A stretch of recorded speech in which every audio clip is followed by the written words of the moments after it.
Good afternoon. I'm Vicki Westling here with City Speaks, and City Speaks is a show that's for the residents for the city of Dunkirk, for the area.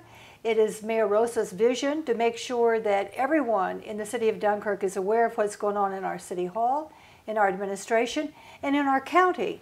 And so we have done several things on City Speaks. We invite our elected officials from all areas to come in and to talk to us and to talk to the public. Today, we have the pleasure of having Sheriff Joe Gerace. Sheriff Joe Gerace is currently in office as our sheriff, and welcome to the show of City Speaks. Thank you for having me. Well, we're delighted to have you here, and there is so much that's going on in the area of Chautauqua County as a whole, but certainly with the city of Dunkirk. And we appreciate everything that you and your deputies do to kind of help shore up areas when things happen, because things certainly do happen quite frequently. So I want to talk a little bit about some of the things that are going on countywide that affect us and that may affect some of our residents. One of those things deals with how the deputies in the Sheriff's Department, how you relate to, how you work with our local municipalities, whether it's Dunkirk or Fredonia or wherever it may be.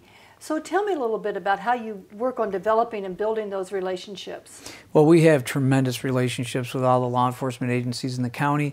We actually have formal mutual aid agreements between the police agencies and ourselves, which means if there's an emergency, regardless of the jurisdiction that it takes place in, the closest available patrol would respond to that. So it could be outside the city of Dunkirk. It could be deputies coming in to assist the city of Dunkirk if necessary. So we're sharing information, we're sharing resources, and that's the way business needs to be done. And now how do you connect with them? I mean, do you have, I know that you've done some upgrades and how you communicate. Tell me a little bit about how do you do that? How do you know what's going on somewhere else? Well, the radio systems and our computer systems are all interrelated. We share a single database countywide for all law enforcement agencies, and that was one of the things early on in my tenure that I really worked toward, because we had several different law enforcement agencies kept their own data, and we got together as a team and we share on one records management system. In the law enforcement world, we call it CAD, not computer-aided design, but computer-aided dispatching. So that is a single system countywide, and we're sharing all that, pooling that resource. In fact, right now we have another initiative going on that we're connecting our databases through NCIS, and so we have a national link between databases of law enforcement agencies. You know, that's really amazing to me, because as I think about how everyone must work together, and you mentioned the word teamwork, and I think that that's critical, but also as a citizen, if I have a situation and I call 911, is there a better method to having them connect with me or know where I am? Because today we have cell phones. Absolutely, and that is a huge challenge for 911 centers across the country. The 911 systems that were designed back in the 60s, the logic is still utilized nationwide. And there have been 911 administrators or sheriffs that have said, and I have said this too, it's pretty sad when across the country Facebook and Uber do a better job of finding people than 911 centers can. And that's not the center's fault. That is really has a lot to do with the telephone companies, the cell companies, and what they're delivering to 911. Now we're improving that. In this county, we now have and are capable of what's called next generation 911. We're getting away from the old hardline mentality and going to internet protocol, which is we can move data across quicker, it's seamless, and the national goal is to have NG, or next generation 911, nationwide. New York State's behind the 8 ball. Chautauqua County, we're ready. Our system is NG compatible. We're ready for New York State to connect the dots. And then we will be truly an IP or an internet protocol-based system, no longer a hardline phone system. Cell phones are a challenge because they're mobile. So, and I can tie it right into something I started here in Chautauqua County, and that's Smart 911. Smart 911 is has been defined as 911 on steroids, but it takes in something on the user end. So everybody who's watching, please register for Smart 911, and I'll quickly explain that. Smart 911 is a free service that we've instituted here in Chautauqua County. You go to smart911.com on the internet, or you can use your cell phone, and there's a free app. You can download Smart 911, and when you do that, you build a profile. And if you're computer literate at all, it's quick. And if you're not, it'll take you a little bit longer. Call your grandson. Yeah, get your grandchild.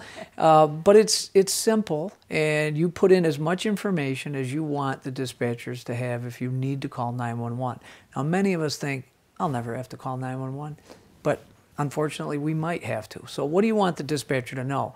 Today, what they know without Smart 911, they get your phone number.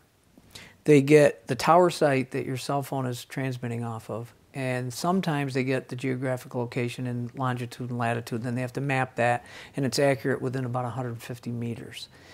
Smart 911 delivers your profile to the dispatcher instantaneously, and in that profile we recommend you include things like photographs, maybe photographs of your kids. You can even put your pets' pictures in there, because you want them rescued if there was an emergency at your house. You can put in shutoffs for water, gas, electric, the floor plans of your house if you want, medications that people are on, allergies. I always use this example.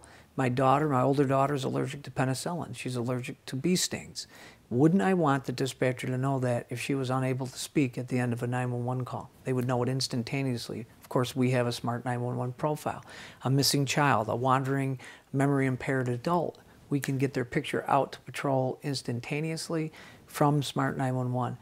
Many other advantages. The system is transportable, so if you're in another state and they have a Smart 911 center and you dial 911 in Atlanta, Georgia, or some other part of the country that is a smart center, and all 50 states have them, your profile gets delivered to that 911 center, and they can help you more readily. So if I were to call 911, for instance, I was recently at the cemetery, and a woman had fallen, and I was trying to help her, and so I had to call 911, obviously, because I was unable to manage her. And they had to say, where are you? Tell me exactly what's going on. Where are you in the cemetery? So not this particular Smart 911 would pinpoint my exact location? Well, that takes us another direction, but it helps us. In that case, if the victim was a Smart 911 participant, calling 911 from that person's phone would give us her profile. Now, we had that happen in Lakewood, where a really quick-thinking young lady who had taken her father out to dinner, he collapsed. She knew he was Smart 911 registered, so she called 911 from his cell phone, and we got his profile information, including all the medications he was on, the fact that he had an issue with diabetic attacks, and that was all given to the rescuers and to the hospital. So your profile, the profile of the person that registers, delivers from the phone you call. Okay.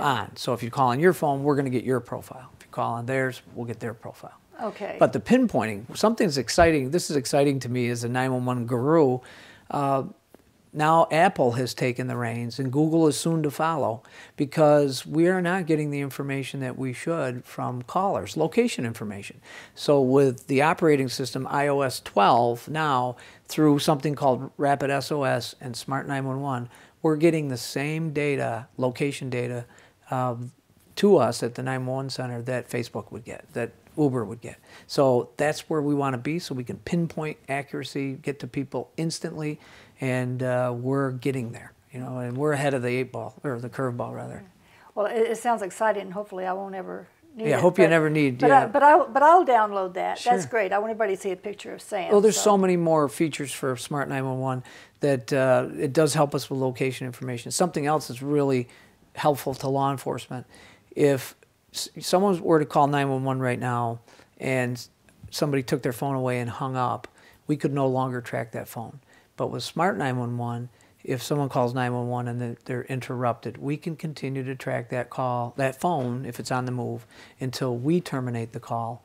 So in a case of an abduction or somebody just accidentally hung up and they still need help, we can still track that phone. So there's other advantages. And so I encourage people, go to smart911.com, sign up.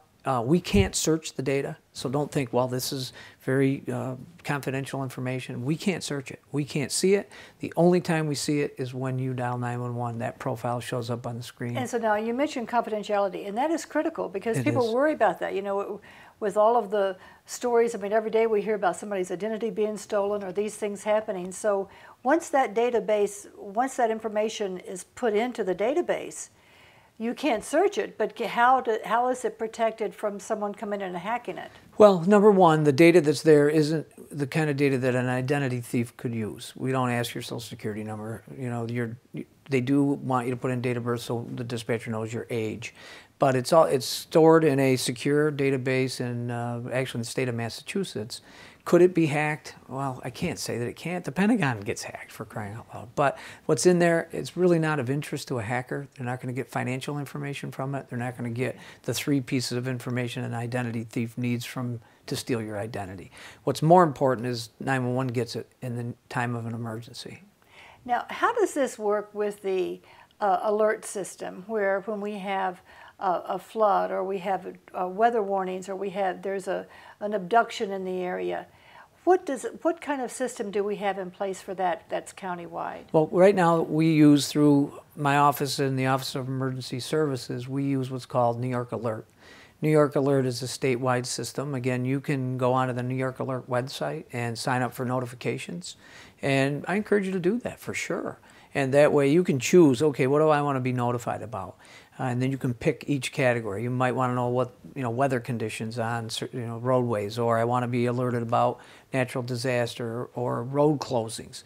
And then you would get a text message, or your preference, text or email. So we use that New York Alert system to call people as well. So we can circle an area on a computer and say we want a pre-recorded message to go out to everybody in this area. It might be the entire county, it might be a smaller area. Let's say there's a water main break or there's a road closure because of a car crash. We can go out and tell people. There's somebody running around that we're trying to catch. We could circle an area and then phone calls would go out to each of those areas. The problem we run into in this mobile society, that if you don't go register, it's not going to take the phone book and call those numbers. They're hardline phone numbers. We don't have a single directory for cell phones. There isn't such a thing. Mm-hmm. So you have to go in there and say, look, I want to be notified on my cell phone. I'm putting my number in there. And now, do municipalities have the option or the ability then to go in and, for instance, if we were to have a flooding situation here in Dunkirk, how do we notify you, or how do we get that information across? They could easily do that through our 911 center, and we would do an alert out to the community that they chose to have alerted. And emergency services does most of that, the actually touching and putting that out there, but we work in concert with them. Okay. All right, very good. Now, there's something really fun that I want to talk about. And, there is absolutely, our children are just, they're it. They're our future. You bet. And so when I see little kids, I always say, little kids come up and talk to me because, kids and animals, they love people who are just stupid and idiots. And so that's generally me. But tell me a little bit about the Children's Safety Village. Tell me about it. Well, this is an amazing place. And if you haven't seen the Chautauqua Children's Safety Education Village, take a trip. It sits on just off the grounds of the Hughes Center, BOCES in Asheville, off of Route 394. And it started with a group from the Herman Kent Post 777 in Celeron, and the Sertoma Club had contacted me many years ago and said they want to show me something. And they sat with me in my office and showed me pictures of a village in Waterloo, Canada. There's more than a dozen villages in Ontario, Canada. And it's a 3/4 scale village, complete with street crossings, a network of streets, 28 3/4 scale buildings, and they're buildings that are recognizable. Like we have Tim Hortons, we have a Walmart, we have local businesses, AAA, etc. And kids go to the safety village and they learn traffic safety, they learn bicycle safety, they learn fire safety because we have an indoor facility where we teach them fire safety. They actually learn by doing. They're actually escaping from What a age smoke-filled children? room. What age children do we use here? We're actually geared toward K-4 for the village, those programs, but we also have internet safety programs for older children. We have CPR training for older children, and we also have babysitting courses. So we certify them as babysitters and give them their certificate. They get first aid. They get lessons on babysitting. And we've had over 20,000 children go through the Safety Village since we opened. It's a non-for-profit. It's not a government entity. I was involved because they brought me into the mix, these thinkers, and I kind of drove the train for years. It took us 15 years from the time that the idea was first brought to my attention to when we cut the ribbon. But we're teaching kids from all over Chautauqua County lessons that they remember. And our motto is, what I hear, I forget. What I see, I remember. What I do, I understand. So they do. They touch. They're walking the streets, crossing at street lights, learning about stranger danger.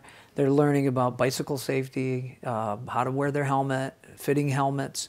They're riding bikes through, learning signals, learning safe operation of a bicycle. In the Fire Safety Center, which is indoors, they're learning about calling 911. We teach them how to do that appropriately and when to do it. They learn about designing a fire safety plan, escape plan for their house. They actually go into a kitchen, a real live kitchen, and we have fake smoke that comes off the kitchen stove, fills the room quickly.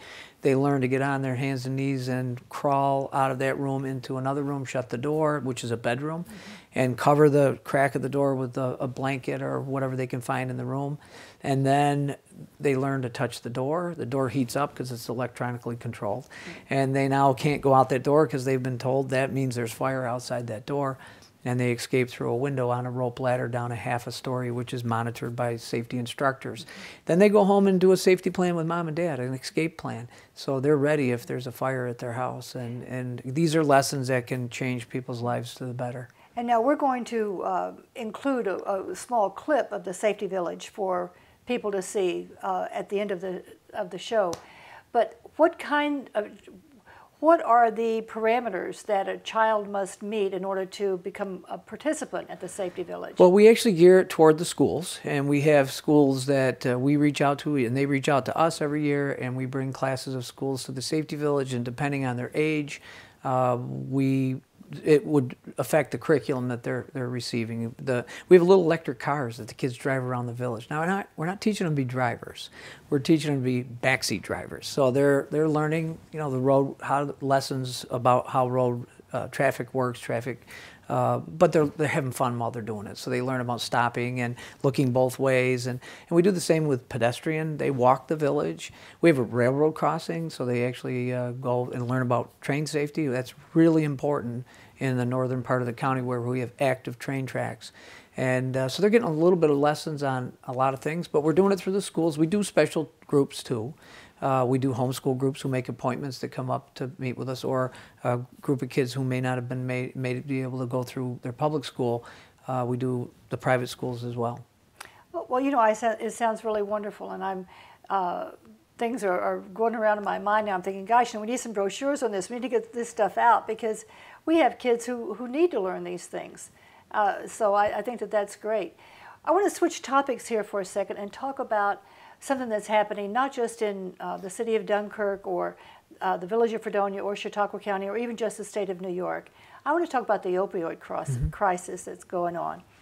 What do you see? What kind of changes have you seen over the years regarding this crisis? And what, if anything, can the Sheriff's Department do about it?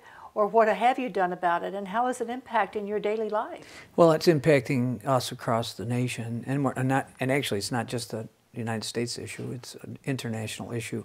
And in my opinion, this is probably a little bit oversimplified, but it's because of the big pharmaceutical companies. They're the major player in this epidemic, pumping hundreds of millions of opioid-based pills into communities and luring prescribers into believing that their medicines aren't addictive.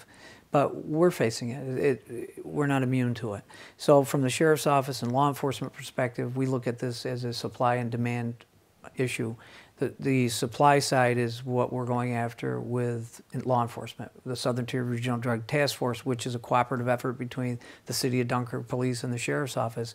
We're going out every day looking for people possessing and more importantly, selling drugs of all kinds. But we're also looking at the supply side, the demand side rather, and in my role as sheriff, part of my responsibility is oversight of the county jail. So in the jail, we've instituted a number of programs. Our patrol officers, and this is true of almost every police agency in the county, if not all, we deploy Narcan to all our deputies. In fact, many of my deputies, now 29 of them, are EMTs as well as having Narcan. But Narcan can be used by any of the deputies. And then I started a program in the jail through the county health department. We're actually training inmates on how to use Narcan when they're released. And they go through a training program because we realize that we may not always be there, when those emergencies occur. Now, we're not trying to encourage them, but try to get them so they're in this life-saving chain. The other thing I'm working on right now is the development of a chemical dependency pod or unit within the jail. And we've done a tremendous amount of work already, but my goal in the very near future is to have a treatment center in the jail where we can take those that are addicted to any type of drug, but get them into this pod where they will receive continuous treatment from licensed practitioners and volunteers and not-for-profits. And our hope is that we break the cycle of addiction and then hopefully track them through to when they're released to either in or outpatient treatment, and then hopefully gainful employment and breaking the addiction. What is the rate of recidivism, if I'm saying that correctly, with the users and abusers and those that you arrest? And well, I don't have an exact number because we haven't looked recently at, and it's tough too, by the way, to always track their recidivism because they may be using but not arrested for a long period of time, and you can't really track that. But we know that when people leave the jail, any jail, this is a statewide stat, that we detox them while they're in jail if they're there for any length of time. They're detox. But when they leave, their chances of overdose are 12 times greater the first week they left jail. That's a problem. And the reason it's greater is the simple fact that they're detox now, they're hitting the street and maybe using the same quantity of drug that they were using before they came in, and it results in an overdose. So one of the other programs that we've begun to use is a program called the Vivitrol program. Vivitrol, unlike Narcan, Narcan is an antidote. Vivitrol is a blocking agent. And so we've begun, through the health department, utilizing Vivitrol to prevent people from getting a high from opioids and overdosing. But it's very specific and it's individual. It has to be done on a case-by-case. And that's one of the things we want to do from this treatment pod. But back to your question, how do we break the cycle? Well, it's going to take education. It's going to take continued support from numerous agencies and the public. And also the enforcement piece.